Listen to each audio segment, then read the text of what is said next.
Bengali lab চ্যানেলে আপনাদের স্বাগত। উপন্যাসের সম্ভারে আজ নিয়ে এসেছি সাহিত্য সম্রাট বঙ্কিমচন্দ্র চট্টোপাধ্যায়ের অনবদ্য উপন্যাস বিষবৃক্ষ।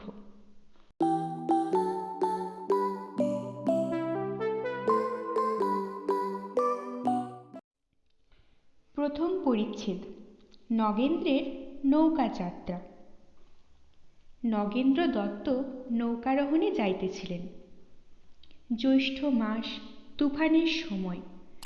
ভার্যা সূর্যমুখী মাথার দিব্য দিয়া বলিয়া দিয়াছিলেন, দেখিও নৌকা সাবধানে লইয়া যাইও, তুফান দেখিলে লাগাইও, ঝড়ের সময় কখনো নৌকায় থাকিও না।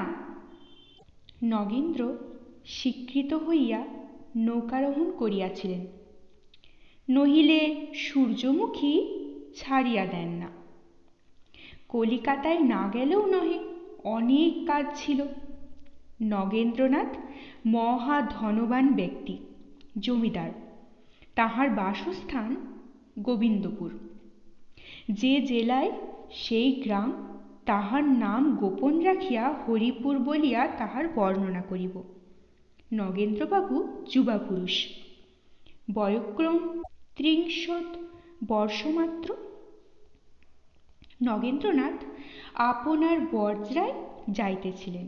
প্রথম ২-১ দিন নির্বিঘ্নে গেল। নগেন্দ্র দেখিতে দেখিতে গেলেন, নদীর জল অবিরল চল চল চলিতেছে, ছুটিতেছে, বাতাসে নাচিতেছে, রৌদ্রে হাসিতেছে, আবর্তে ডাকিতেছে। জল অশান্ত, অনন্ত ক্রীড়াময়। জলের ধারে তীরে তীরে মাঠে মাঠে রাখালেরা গরু চড়াইতেছে, কেহ বা বৃক্ষের তলায় বসিয়া গান গাহিতেছে, কেহ বা তামাকু খাইতেছে, কেহ বা মারামারি করিতেছে, কেহ কেহ ভুজা খাইতেছে। কৃষকে লাঙল চষিতেছে, গরু ঠ্যাঙাইতেছে, গরুকে মানুষের অধিক করিয়া গালি দিতেছে। কৃষাণকেও কিছু কিছু ভাগ দিতেছে।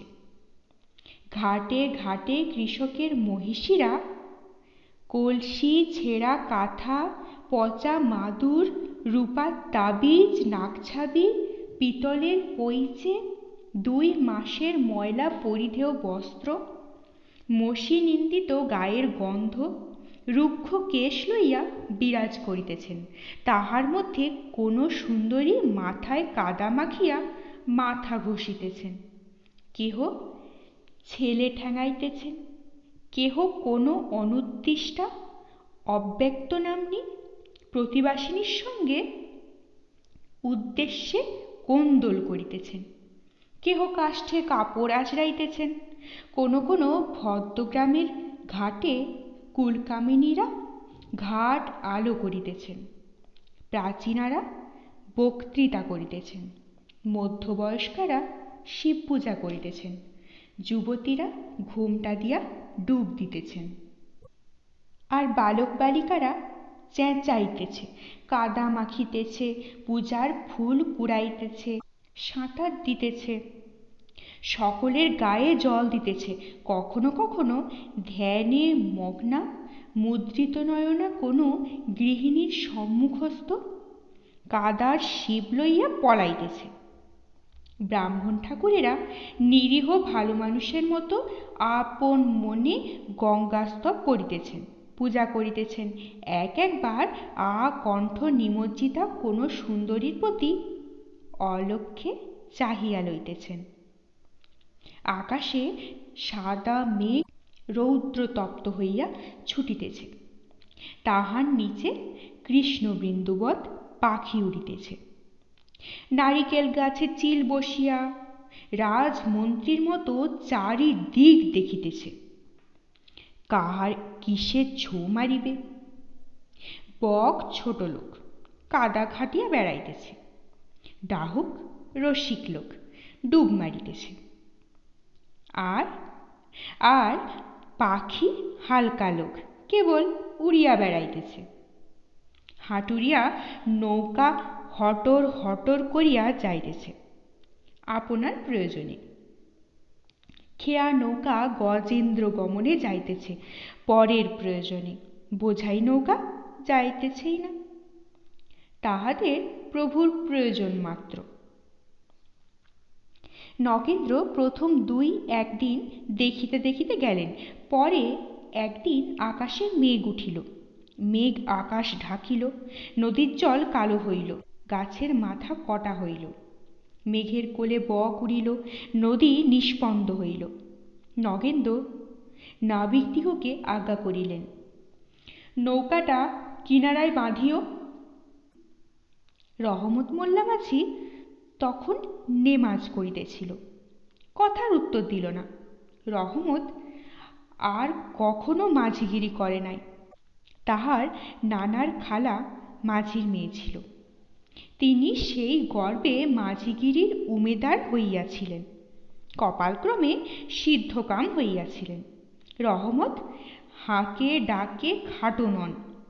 নেমাজ সমাপ্ত হইলে বাবুর দিকে ফিরিয়া বলিলেন, ভয় কি হুজুর, আপনি নিশ্চিন্ত থাকুন।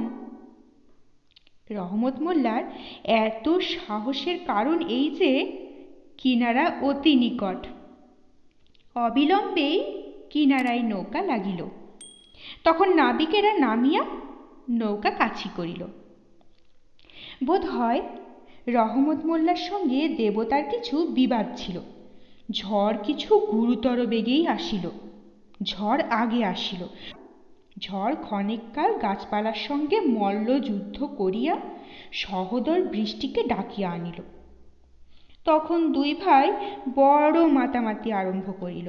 ভাই বৃষ্টি, ভাই ঝড়ের কাঁধে চড়িয়া উড়িতে লাগিল। 2 ভাই গাছের মাথা ধরিয়া নোয়ায়, ডাল ভাঙে, লতা ছেড়ে, ফুল লোপে, নদীর জল উড়ায়, নানা উৎপাত করে। এক ভাই রহমত মোল্লার টুপি উড়াইয়া লইয়া গেল। আরেক ভাই তাহার দাড়িতে প্রস্রবণের সৃজন করিল। দাঁড়িরা পাল মুড়ি দিয়া বসিল। বাবু সব শাসি ফেলিয়া দিলেন। ভৃত্যেরা নৌকাসজ্জার সকল রক্ষা করিতে লাগিল। নগেন্দ্র বিষম সংকটে পড়িলেন। নৌকা হইতে ঝড়ের ভয়ে নামিলে নাবিকেরা কাপুরুষ মনে করিবে, না নামিলে সূর্যমুখীর কাছে মিথ্যাবাদী হইতে হয়। কেহ কেহ জিজ্ঞাসা করিবেন, তাহাতেই বা ক্ষতি কি? আমরা জানি না, কিন্তু নগেন্দ্র ক্ষতি বিবেচনা করিতেছিলেন। এমত সময়ে রহমত মোল্লা স্বয়ং বলিল যে, হুজুর, পুরাতন কাছি, কি জানি কি হয়, ঝড় বড় বাড়িল, নৌকা হইতে নামিলে ভালো হইত। সুতরাং নগেন্দ্র নামিলেন। নিরাশ্রয়ে নদী তীরে ঝড় বৃষ্টিতে দাঁড়ানো কাহারও সুসাধ্য নহে। বিশেষ সন্ধ্যা হইল, ঝড় থামিল না। সুতরাং আশ্রয়ানুসন্ধানে যাওয়া কর্তব্য বিবেচনা করিয়া নগেন্দ্র গ্রামাভিমুখে চলিলেন। নদী তীর হইতে গ্রাম কিছু দূরবর্তী। নগেন্দ্র পদব্রজে কর্দমময় পথে চলিলেন। বৃষ্টি থামিল, ঝড়ও অল্পমাত্র হইল, কিন্তু আকাশ মেঘ পরিপূর্ণ। সুতরাং রাত্রে আবার ঝড় বৃষ্টির সম্ভাবনা। নগেন্দ্র চলিলেন, ফিরিলেন না। আকাশে মেঘাড়ম্বর, কারণ রাত্রি প্রদোষকালে ঘনান্ধতমময়ী হইল। গ্রাম, গৃহ, প্রান্তর, পথ, নদী কিছুই লক্ষ্য হয় না। কেবল বন বিটপি সকল সহস্র সহস্র খদ্যোতমালা পরিমণ্ডিত হইয়া হীরক খচিত কৃত্রিম বৃক্ষের ন্যায় শোভা পাইতেছিল। কেবলমাত্র গর্জন বিরত শ্বেত কৃষ্ণাভ মেঘমালার মধ্যে হর্ষদীপ্তি সৌদামিনী মধ্যে মধ্যে চমকিতেছিল। স্ত্রীলোকের ক্রোধ একেবারে হ্রাসপ্রাপ্ত হয় না, কেবলমাত্র নববাড়ি সমাগম প্রফুল্ল ভেকেরা উৎসব করিতেছিল। ঝিল্লিরব মনোযোগপূর্বক লক্ষ্য করিলে শোনা যায় রাবণের চিতার ন্যায় অশান্ত রব করিতেছে, কিন্তু বিশেষ মনোযোগ না করিলে লক্ষ্য হয় না। শব্দের মধ্যে বৃক্ষাগ্র হইতে বৃক্ষপত্রের ওপর বর্ষা বিশিষ্ট বারিবিন্দুর পতন শব্দ, বৃক্ষতলস্থ বর্ষা জলে পত্রচ্যুত জলবিন্দু পতন শব্দ, পথিক অনিঃসৃত জলে শৃগালের পদসঞ্চারণ শব্দ, কদাচিৎ বৃক্ষারূঢ় পক্ষীর আর্দ্র পক্ষের জল মোচনার্থ পক্ষবিধূনন শব্দ, মধ্যে মধ্যে শমিতপ্রায় বায়ুর ক্ষণিক গর্জন, তৎসঙ্গে বৃক্ষপত্রচ্যুত বারিবিন্দু সকলের এককালীন পতন শব্দ। ক্রমে নগেন্দ্র দূরে একটা আলো দেখিতে পাইলেন। জল প্লাবিত ভূমি অতিক্রম করিয়া বৃক্ষচ্যুত বাড়ি কর্তৃক সিক্ত হইয়া বৃক্ষতলস্থ শৃগালের ভীতিবিধান করিয়া নগেন্দ্র সেই আলোকাভিমুখে চলিলেন। বহু কষ্টে আলোক সন্নিধি উপস্থিত হইলেন। দেখিলেন এক ইষ্টক নির্মিত প্রাচীন বাসগৃহ হইতে আলো নির্গত হইতেছে। গৃহের দ্বার মুক্ত। নগেন্দ্র ভৃত্যকে বাহিরে রাখিয়া গৃহ মধ্যে প্রবেশ করিলেন। দেখিলেন গৃহের অবস্থা ভয়ানক। দ্বিতীয় পরিচ্ছেদ। দ্বীপ নির্বাণ। গৃহটি নিতান্ত সামান্য নয়, কিন্তু এখন তাহাতে সম্পদ লক্ষণ কিচ্ছু নাই।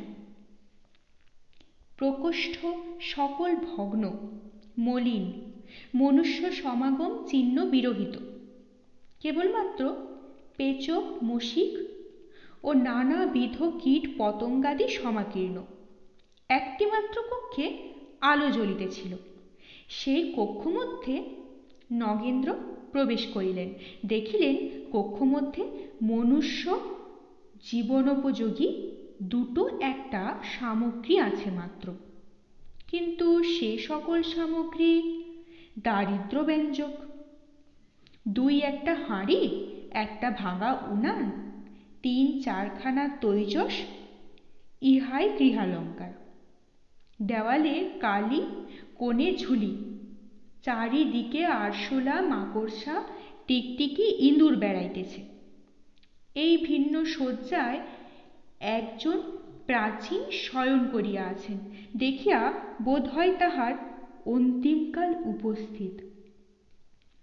চক্ষু ম্লান, নিঃশ্বাস প্রখর, ওষ্ঠ কম্পিত। শয্যাপার্শ্বে গৃহচ্যুত ইষ্টখণ্ডের ওপর একটি মৃন্ময় প্রদীপ, তাহাতে তৈলাভাব। শয্যাপরিস্থ জীবন প্রদীপেও তাহাই। আর শয্যাপার্শ্বেও আর এক প্রদীপ ছিল, এক অনিন্দিত গৌরবকান্তি, স্নিগ্ধ জ্যোতির্ময়ী রূপিণী বালিকা। তৈলহীন প্রদীপের জ্যোতি অপ্রখর বলিয়াই হোক, অথবা গৃহবাসী দুই একজন আশুভাবী বিরহের চিন্তায় প্রগাঢ়তর বিমনা থাকার কারণেই হোক, নগেন্দ্রের প্রবেশকালে কেহই তাহাকে দেখিল না। তখন নগেন্দ্র দ্বার শেষে দাঁড়াইয়া সেই প্রাচীনের মুখ নির্গত চরমকালিক দুঃখের কথা সকল শুনিতে লাগিলেন। এই দুইজন প্রাচীন এবং বালিকা এই বহু লোক পূর্ণ লোকালয়ে নিঃসহায়। একদিন ইহাদিগের সম্পদ ছিল, লোকজন, দাস দাসী, সহায় সৌষ্ঠব সব ছিল, কিন্তু চঞ্চলা কমলার কৃপার সঙ্গে সঙ্গে একে একে সকলে গিয়াছিল। সদ্য সমাগত দারিদ্র্যের পীড়নে পুত্রকন্যার মুখমণ্ডল হিম নিষিক্ত, পদ্মবৎ দিন দিন ম্লান দেখিয়া অগ্রে গৃহিণী নদী সৈকত শয্যায় শয়ন করিলেন, আর সকল তারাগুলিও সেই চাঁদের সঙ্গে সঙ্গে নিভিল। এক বংশধর পুত্র, মাতার চক্ষের মণি, পিতার বার্ধক্যের ভরসা, সেও পিতৃসমক্ষে চিতারোহণ করিল। কেহ রহিল না, কেবল প্রাচীন আর এই লোক মনোমোহিনী বালিকা। সেই বিজন বনবেষ্টিত ভগ্ন গৃহে বাস করিতে লাগিল, পরস্পরের একমাত্র উপায়। কুন্দনন্দিনী বিবাহের বয়স অতিক্রম করিয়াছিল, কিন্তু কুন্দ পিতার অন্ধের জ্যোষ্ঠী। এই সংসার বন্ধনের এখন একমাত্র গ্রন্থি। বৃদ্ধ প্রাণ ধরিয়া তাহাকে পরহস্তে সমর্পণ করিতে পারিলেন না। আর কিছুদিন যাক, কুন্দকে বিলাইয়া দিয়া কোথায় থাকিব, কি লইয়া থাকিব? বিবাহের কথা মনে হইলে বৃদ্ধ এইরূপ ভাবিতেন। একথা তাহার মনে হইত না যে, যেদিন তাহার ডাক পড়িবে সেই দিন কুন্দকে কোথায় রাখিয়া যাইবেন। আজই আকস্মাৎ যমদূত আসিয়া শয্যা পাশে দাঁড়াইল। তিনি তো চলিলেন, কুন্দনন্দিনী কালী কোথায় দাঁড়াইবে? এই গভীর অনিবার্য যন্ত্রণা মুমূর্ষুর প্রতি নিঃশ্বাসে ব্যক্ত হইতেছিল। অবিরল মুদ্রিতোন্মুখ নেত্রে বারিধারা পড়িতেছিল, আর শিরদেশে প্রস্তরময়ী মূর্তির ন্যায় সেই 13 বর্ষীয়া বালিকা স্থির দৃষ্টে মৃত্যু মেঘাচ্ছন্ন পিতৃমুখ প্রতি চাহিয়াছিলেন। আপনা ভুলিয়া কালী কোথায় যাইবে তাহা ভুলিয়া কেবল গমনোন্মুখের মুখ প্রতি চাহিয়াছিল। ক্রমে ক্রমে বৃদ্ধের বাক্স্ফূর্তি অস্পষ্টতর হইতে লাগিল। নিঃশ্বাস কণ্ঠাগত হইল, চক্ষু নিস্তেজ হইল। ব্যথিত প্রাণ ব্যথা হইতে নিষ্কৃতি পাইল। সেই নিভৃত কক্ষে স্তিমিত প্রদীপে কুন্দনন্দিনী একাকিনী পিতার মৃতদেহ ক্রোড়ে রইয়া বসিয়া রহিলেন। নিশা ঘনান্ধকারাবৃত। বাহিরে এখনো বিন্দু বিন্দু বৃষ্টি পড়িতেছিল। বৃক্ষপত্রে তাহার শব্দ হইতেছিল। বায়ু রহিয়া রহিয়া গর্জন করিতেছিল। ভগ্নগৃহের কবাট সকল শব্দিত হইতেছিল। গৃহমধ্যে নির্বাণোন্মুখে চঞ্চল ক্ষীণ প্রদীপালোক ক্ষণে ক্ষণে সব মুখে পড়িয়া আবার ক্ষণে ক্ষণে অন্ধকারবৎ হইতেছিল। সে প্রদীপে অনেকক্ষণ তেলশেক হয় নাই। এই সময়ে 2-4 বার উজ্জ্বলতর হইয়া প্রদীপ নিভিয়া গেল।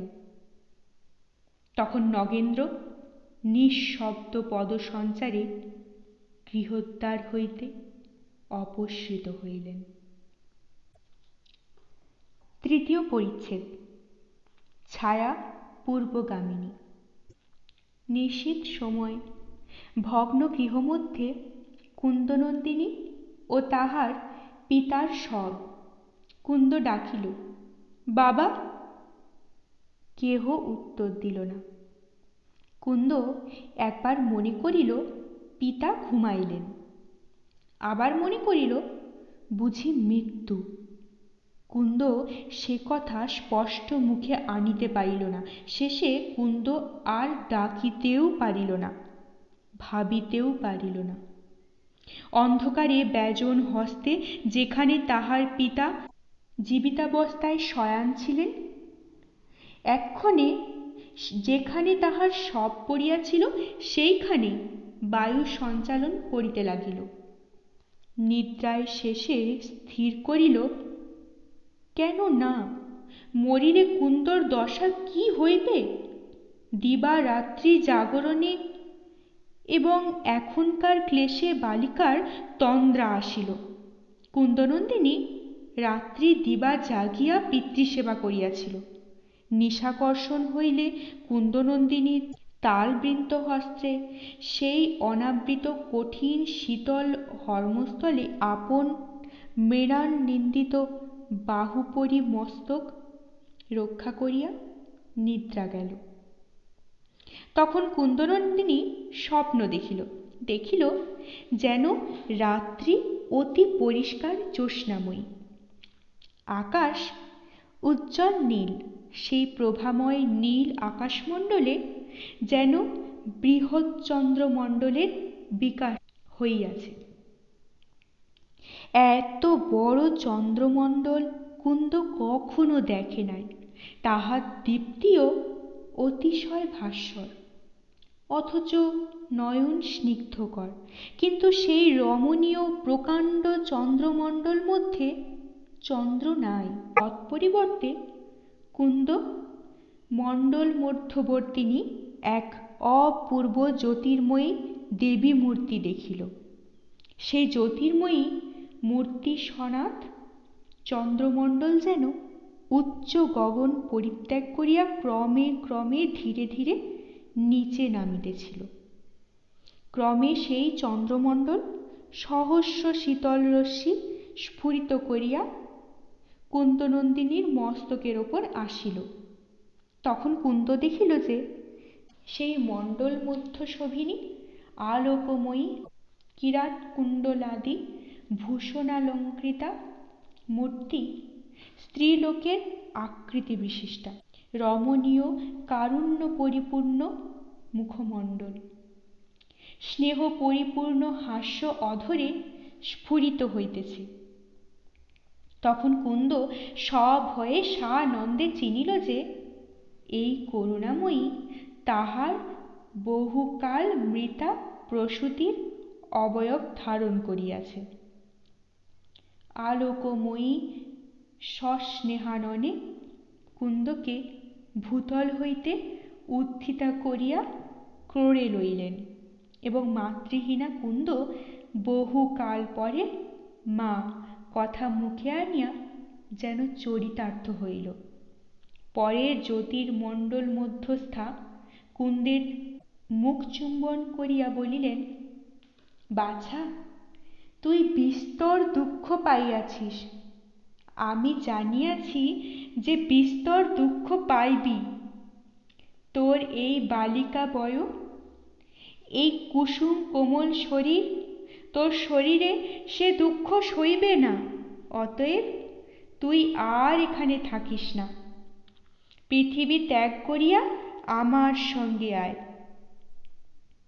কুন্দ যেন ইহাতে উত্তর করিল যে, কোথায় যাইব? তখন কুন্দের জননী ঊর্ধ্বে অঙ্গুলি নির্দেশ দ্বারা উজ্জ্বল প্রজ্বলিত নক্ষত্রলোক দেখাইয়া দিয়া বলিলেন যে, ওই দেশ।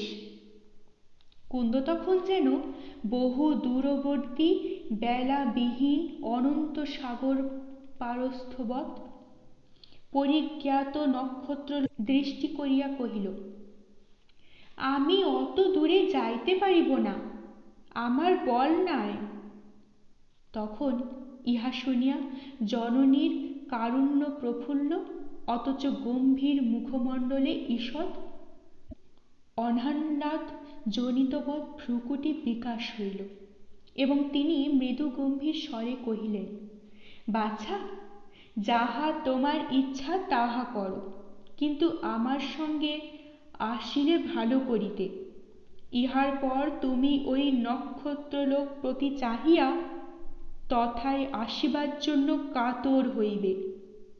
আমি আর একবার তোমাকে দেখা দিব, যখন তুমি মনোপীড়ায় ধুল্য বলুণ্ঠিতা হইয়া আমাকে মনে করিয়া আমার কাছে আসিবার জন্য কাঁদিবে। তখন আমি আবার দেখা দিব, তখন আমার সঙ্গে আসিও। এখন তুমি আমার অঙ্গুলি সংকেতনিত নয়নে আকাশ প্রান্তে চাহিয়া দেখো। আমি তোমাকে 2টি মনুষ্য মূর্তি দেখাইতেছি। এই 2 মনুষ্যই ইহলোকে তোমার শুভাশুভের কারণ হইবে। যদি পারো তবে ইহাদিগকে দেখিলে বিষ ধরবৎ প্রত্যাখ্যান করিও। তাহারা যে পথে যাইবে সে পথে যাইও না। তখন জ্যোতির্ময়ী অঙ্গুলির সংকেত দ্বারা গগন প্রান্ত দেখাইলেন। কুন্দ তৎসংকেতানুসারে দেখিল নীল গগনপটে এক দেব নিন্দিত পুরুষমূর্তি অঙ্কিত হইয়াছে। তাহার উন্নত প্রশস্ত প্রশান্ত ললাট, সরল সকরুণ কটাক্ষ, তাহার মরালবৎ দীর্ঘ ঈষৎ বঙ্কিম গ্রীবা এবং অন্যান্য মহাপুরুষ লক্ষণ দেখিয়া কাহারও বিশ্বাস হইতে পারে না যে ইহা হইতে আশঙ্কা সম্ভবে। তখন ক্রমে ক্রমে সে প্রতিমূর্তি জলবুদ্বুদ গগনপটে বিলীন হইলে জননী কুন্দকে কহিলেন, ইহার দেবকান্ত রূপ দেখিয়া ভুলিও না। ইনি মহোদয়াশয় হইলেও তোমার অমঙ্গলের কারণ। অতএব বিষধর বোধে ইহাকে ত্যাগ করিও। পরে আলোকময়ী পুনশ্চ ওই দেখো বলিয়া গগন প্রান্তের নির্দেশ করিলেন। কুন্দ দ্বিতীয় মূর্তি আকাশের নীল পটে চিত্রিত দেখিল, কিন্তু এবার পুরুষমূর্তি নহে। কুন্দ তথায় এক উজ্জ্বল শ্যামাঙ্গী পদ্ম পলাশনয়নী যুবতী দেখিল। তাহাকে দেখিয়াও কুন্দ ভীতা হইল না। জননী বলিলেন, এই শ্যামাঙ্গী নারী বেশে রাক্ষসী, ইহাকে দেখিলে পলায়ন করিও। ইহা বলিতে বলিতে সহসা আকাশ অন্ধকারময় হইল। বৃহৎ চন্দ্রমণ্ডল আকাশে অন্তর্হিত হইল এবং তৎসহিত তন্মধ্য সংবর্তিনী তেজোময়ীও অন্তর্হিতা হইলেন। তখন কুন্দর নিদ্রাভঙ্গ হইল। চতুর্থ পরিচ্ছেদ। এই সেই। নগেন্দ্র গ্রাম মধ্যে গমন করিলেন। শুনিলেন গ্রামের নাম ঝুমঝুমপুর। তাহার অনুরোধে এবং আনুকূল্যে গ্রামস্থ কেহ কেহ আসিয়া মৃতের সৎকারের আয়োজন করিতে লাগিল। একজন প্রতিবেশিনী কুন্দনন্দিনীর নিকটে রহিল। কুন্দ যখন দেখিল যে তাহার পিতাকে সৎকারের জন্য লইয়া গেল, তখন তাহার মৃত্যু সম্বন্ধে কৃত নিশ্চয় হইয়া অবিরত রোদন করিতে লাগিল। প্রভাতে প্রতিবেশিনী আপন গৃহকার্যে গেল। কুন্দনন্দিনীর সান্ত্বনার্থ আপন কন্যা চাঁপাকে পাঠাইয়া দিল। চাঁপা কুন্দের সমবয়স্কা এবং সঙ্গিনী। চাঁপা আসিয়া কুন্দর সঙ্গে নানাবিধ কথা কইয়া তাকে সান্ত্বনা করিতে লাগিল, কিন্তু দেখিল যে কুন্দ কোনো কথাই শুনিতেছে না, রোদন করিতেছে এবং মধ্যে মধ্যে প্রত্যাশাপন্নবৎ আকাশপানে চাহিয়া দেখিতেছে। চাঁপা কৌতূহল প্রযুক্ত জিজ্ঞাসা করিল, 100 বার আকাশপানে চাহিয়া কি দেখিতেছ? কুন্দ তখন কহিল, আকাশ থেকে কাল মা আসিয়াছিলেন। তিনি আমাকে ডাকিলেন, আমার সঙ্গে আয়।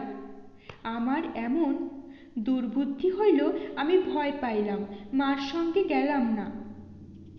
এখন ভাবিতেছি কেন গেলাম না। এখন আর যদি তিনি আসেন, আমি যাই।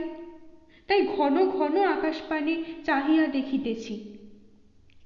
চাঁপা কহিল, মরা মানুষ নাকি, আবার আসিয়া থাকে? তখন কুন্দ স্বপ্ন বৃত্তান্ত সকল বলিল। শুনিয়া চাপা বিস্মিতা হইয়া কহিল, সেই আকাশের গায়ে যে পুরুষ আর যে মেয়ে মানুষ দেখিয়াছিলে তাহাদের চেনো? কুন্দ, না, তাহাদের আর কখনো দেখি নাই। সেই পুরুষের মতো সুন্দর পুরুষ যেন কোথাও নাই, এমন রূপ কখনো দেখি নাই। এদিকে নগেন্দ্র প্রভাতে গোত্রোদ্যান করিয়া গ্রামস্থ সকলকে ডাকিয়া জিজ্ঞেস করিলেন, এই মৃত ব্যক্তির কন্যার কি হইবে? সে কোথায় যাইবে? তাহার কে আছে? ইহাতে সকলেই উত্তর করিল যে, উহার থাকিবার স্থান নাই, উহার কেহ নাই। তখন নগেন্দ্র কহিলেন, তবে তোমরাই কেহ উহাকে গ্রহণ করো, উহার বিবাহ দিও, তাহার ব্যয় আমি দিব, আর যতদিন সে তোমাদিগের বাটিতে থাকিবে ততদিন আমি তাহার ভরণ পোষণের ব্যয়ের জন্য মাসিক কিছু টাকা দিব। নগেন্দ্র যদি নগদ টাকা ফেলিয়া দিতেন তাহা হইলে অনেকে তাহার কথায় শিক্ষিত হইতে পারিত। পরে নগেন্দ্র চলিয়া গেলে কুন্দকে বিদায় করিয়া দিত, অথবা দাসী বৃত্তিতে নিযুক্ত করিত।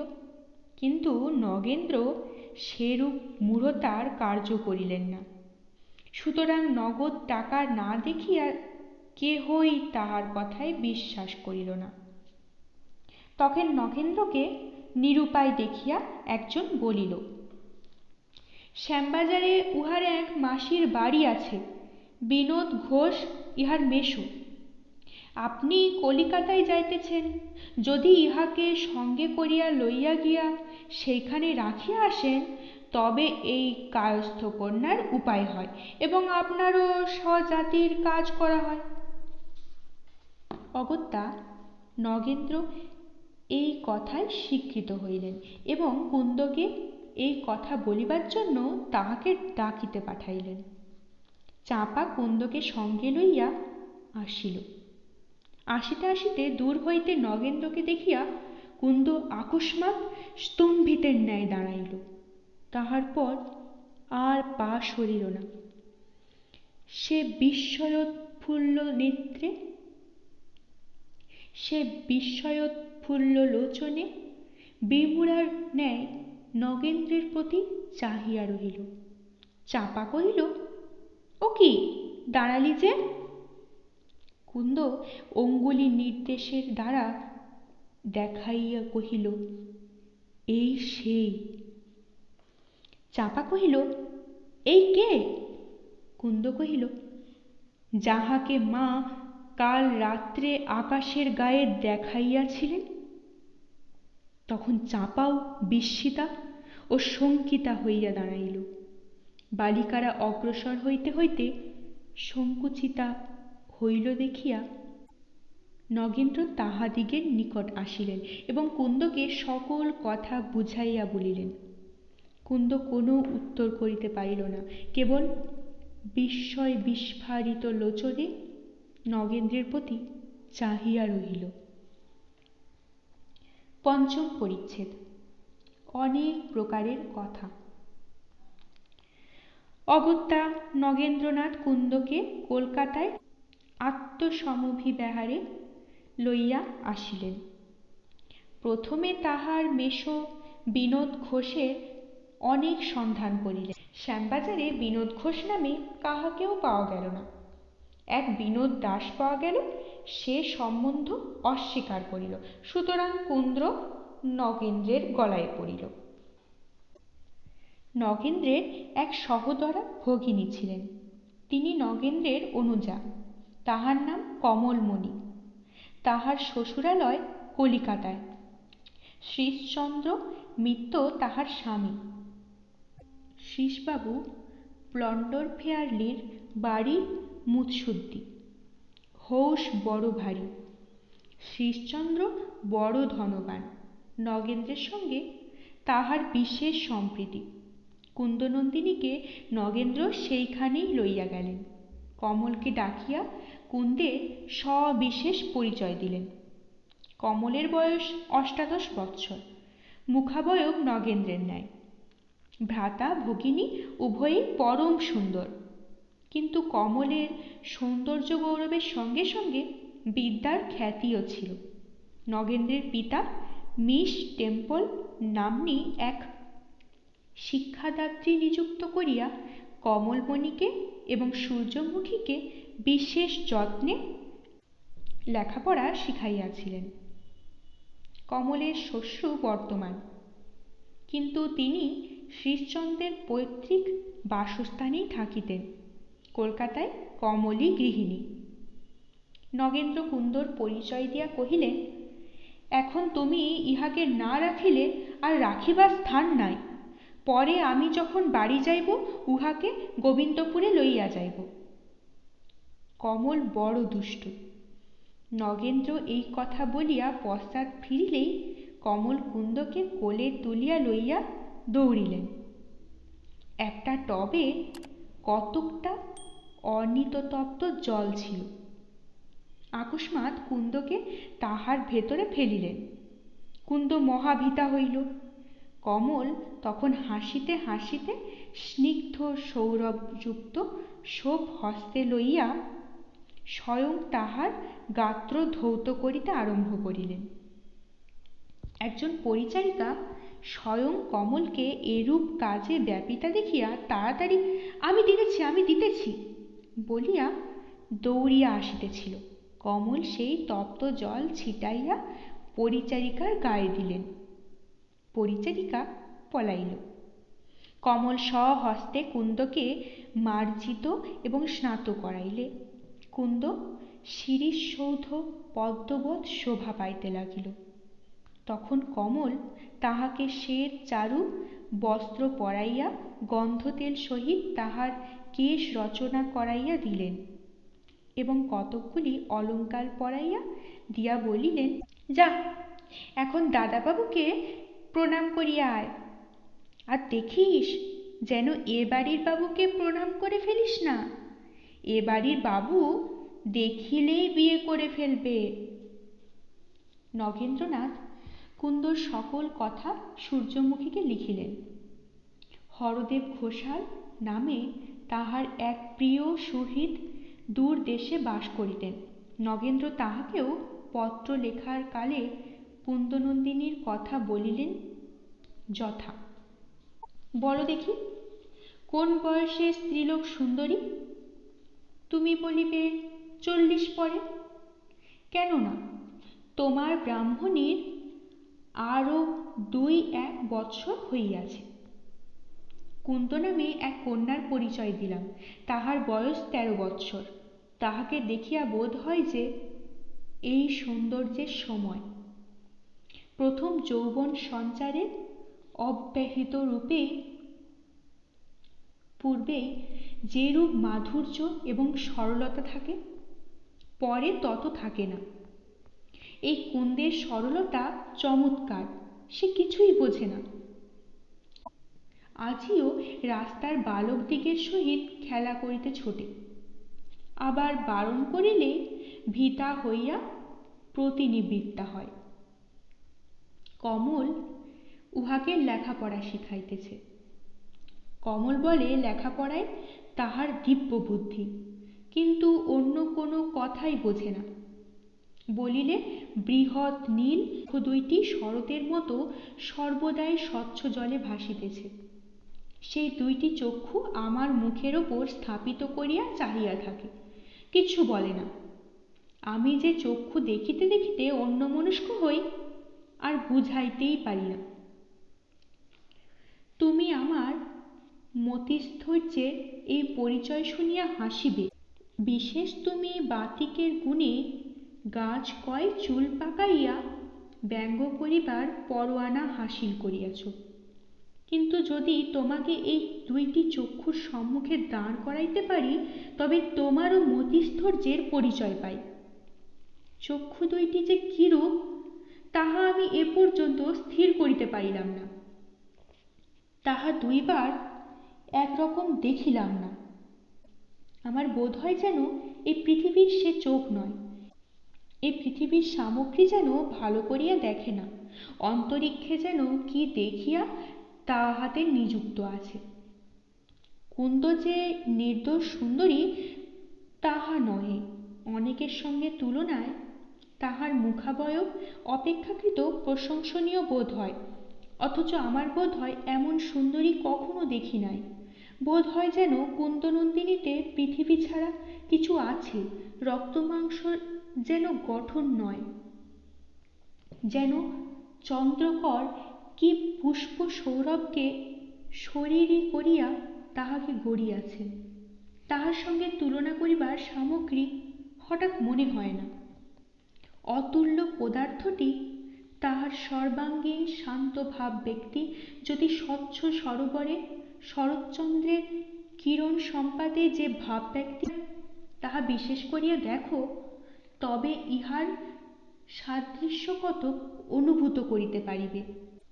তুলনার অন্য সামগ্রী পাইলাম না। নগেন্দ্র সূর্যমুখীকে যে পত্র লিখিয়াছিলেন, কিছুদিন পরে তাহার উত্তর আসিল। উত্তর এইরূপ: দাসী শ্রীচরণে কি অপরাধ করিয়াছে তাহা বুঝিতে পারিলাম না। কলিকাতায় যদি তোমার এত দিন থাকিতে হইবে, তবে আমি কেনই বা নিকটে গিয়া পদসেবা না করি? এ বিষয়ে আমার বিশেষ মিনতি, হুকুম পাইলেই ছুটিব। একটি বালিকা কুড়াইয়া পাইয়া কি আমাকে ভুলিলে? অনেক জিনিসের কাঁচারি আদর, নারকেলের ডাবই শীতল, এ অধম স্ত্রী জাতিও বুঝি কেবল কাঁচা মিঠে? নহিলে বালিকাটি পাইয়া আমায় ভুলিবে কেন? তামাশা যাওক, তুমি কি মেয়েটিকে একেবারে সত্য ত্যাগ করিয়া বিলাইয়া দিয়াছ? নহিলে আমি সেটি তোমার কাছে ভিক্ষা করিয়া লইতাম। মেয়েটিকে আমার কাজ আছে, তুমি কোনো সামগ্রী পাইলে তাহাতে আমার অধিকার হওয়াই উচিত। কিন্তু আজিকালি দেখিতেছি তোমার ভগিনীরই পুরা অধিকার। মেয়েটিতে কি কাজ? আমি তারাচরণের সঙ্গে তাহার বিবাহ দিব। তারাচরণের জন্য একটি ভালো মেয়ে আমি কত খুঁজিতেছি তা তো জানো। যদি একটি ভালো মেয়ে বিধাতা মিলাইয়াছেন, তবে আমাকে নিরাশ করিও না। কমল যদি ছাড়িয়া দেয়, তবে কুন্দনন্দিনীকে আসিবার সময় সঙ্গে লইয়া আসিও। আমি কমলকে অনুরোধ করিয়া লিখিলাম, আমি গয়না গড়াইতে ও বিবাহের আর উদ্যোগ করিতে প্রবৃত্ত হইলাম। কলিকাতায় বিলম্ব করিও না। কলিকাতায় নাকি 6 মাস থাকিলে মনুষ্য ভেড়া হয়। আজ যদি কুন্দকে স্বয়ং বিবাহ করিবার অভিপ্রায় করিয়া থাকো, তবে বলো, আমি বরণডালা সাজাইতে বসি। তারাচরণকে তাহা পরে প্রকাশ করিব। কিন্তু সে যেই হোক, সূর্যমুখীর প্রস্তাবে নগেন্দ্র এবং কমলমণি উভয়ে সম্মত হইলেন। সুতরাং স্থির হইল যে নগেন্দ্র যখন বাড়ি যাইবেন, তখন কুন্দকে সঙ্গে করিয়া লইয়া যাইবেন।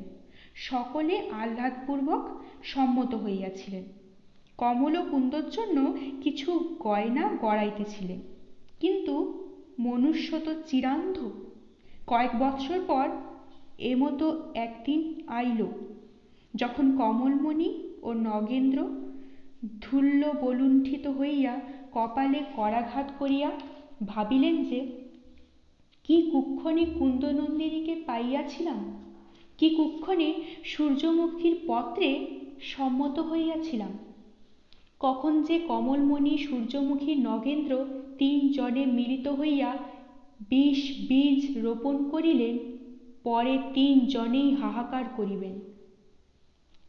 এখন বজরা সাজাইয়া নগেন্দ্র কুন্দকে লইয়া গোবিন্দপুরে যাত্রা করিলেন।